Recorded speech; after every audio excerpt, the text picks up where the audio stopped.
mind is a powerful thing. Knowing is not enough, we must apply. Willing is not enough, we must do. This is a quote that was once said by Johann Wolfgang von Goethe. If we truly imagine the things the mind can do, we would be astonished.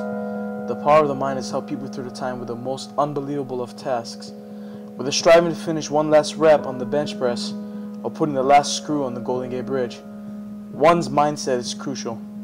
At the same time, the mind has led people to insane and horrible acts, whether it be from stealing from one's home to creating the atom bomb. The bottom line is that the human mind is a critical factor in determining human behavior.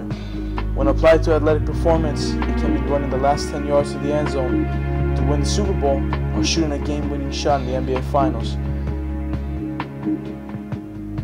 That is why having a positive mindset, a determined mental attitude, and a focused attitude at all times is an essential ingredient to being successful in athletics.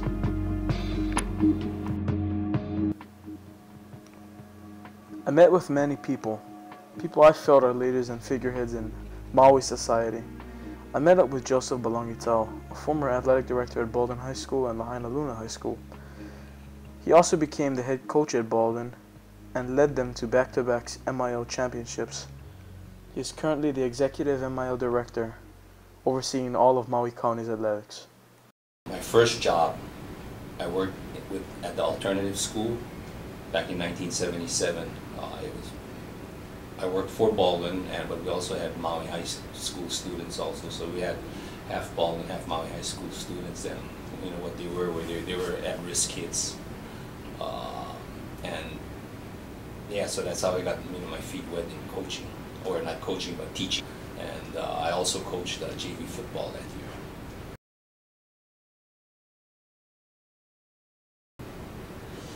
I think one of the crucial elements is you have to have a good attitude, positive attitude, and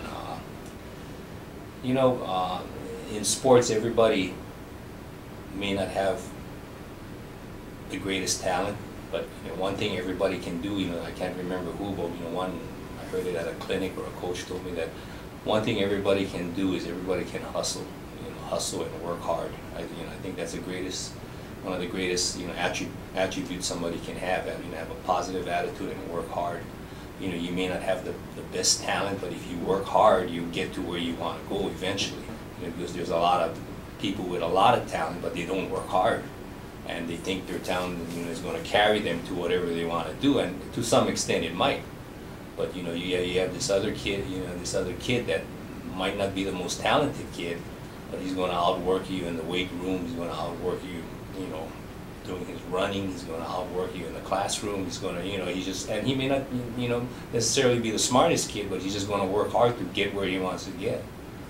I think if you set goals, achievable goals, you can do almost anything. To me, if you work hard in school and you work hard in whatever sports you playing, or then everything will fall into place. Not everybody's going to be a college athlete. Not everybody's going to be a professional player. But the education is the thing that's going to carry you in the end. That's one thing everybody can use, and try to be the best you can be.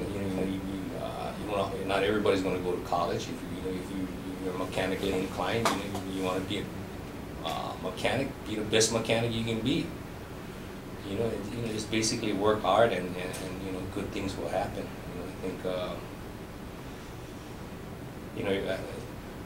Maui has been fortunate. We had athletes that went on to college and even professional level, but not everybody's going to get to that level. Not everybody has enough talent or luck, or being in the right place at the right time type of deal. But if you work hard in school, and I think that will take you far in life.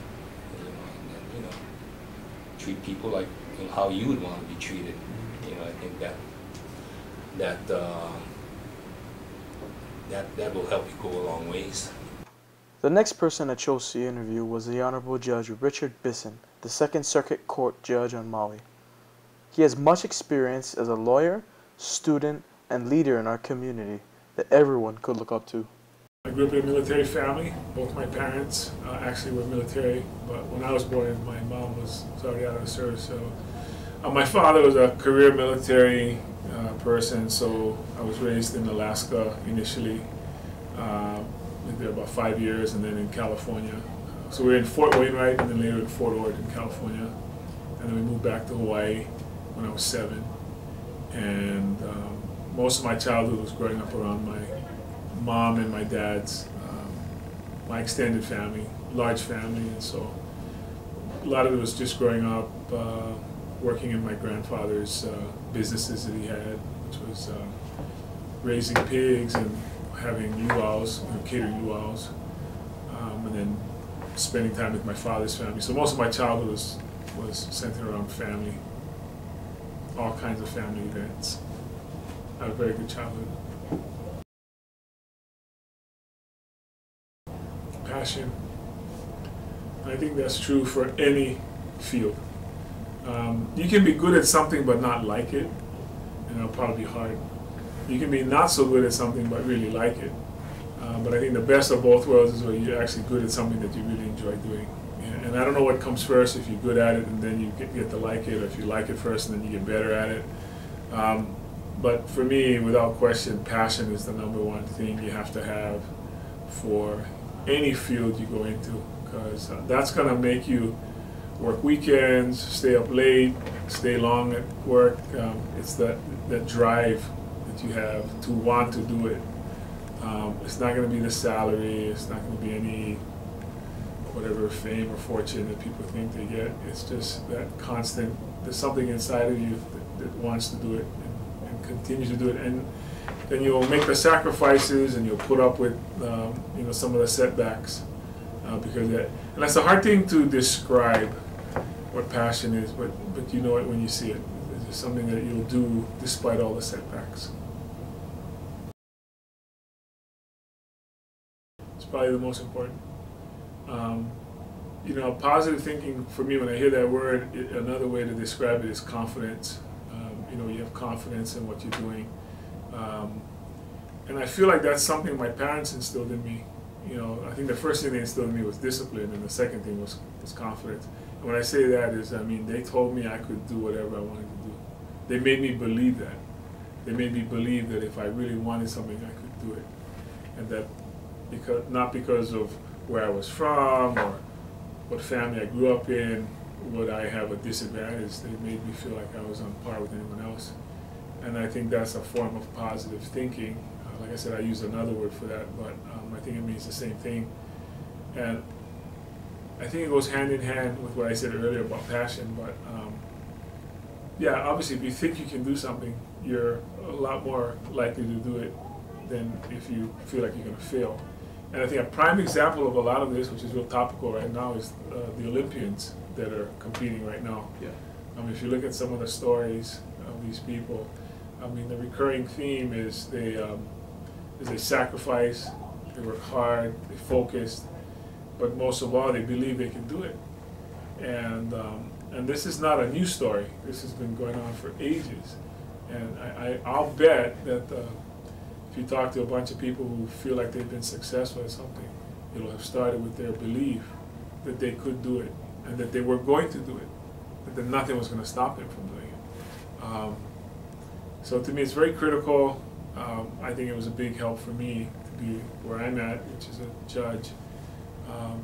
I didn't dream of doing it, but as I worked through my career, I thought that was something I wanted to do. And once I put my mind to it, I thought I would be able to reach that. And so, yeah, I think positive thinking, especially from an early age, I think if that's instilled, I think it really helps people later.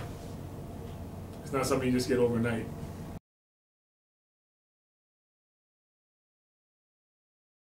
Well, I would tell them not to be afraid to try.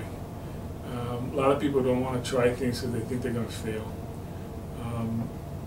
And that might keep them from really putting themselves out there. I would say don't be afraid of failure. Just believe you can do it. Believe you can do it. Have passion for it, like I said earlier. And be willing to make the sacrifices. A lot of people want things, but they don't want to necessarily work that hard for it. And I think that's unrealistic.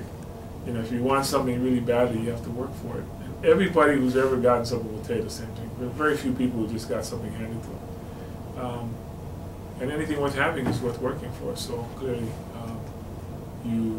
if you're willing to make the work, and that's why you really have to find what is your passion. I was fortunate that I found what I enjoyed doing, and every job I've held, I've really enjoyed, and each job was better than the one before. And I can't believe how blessed I've been. But like I said, I think keeping that passion, that focus, is really the key.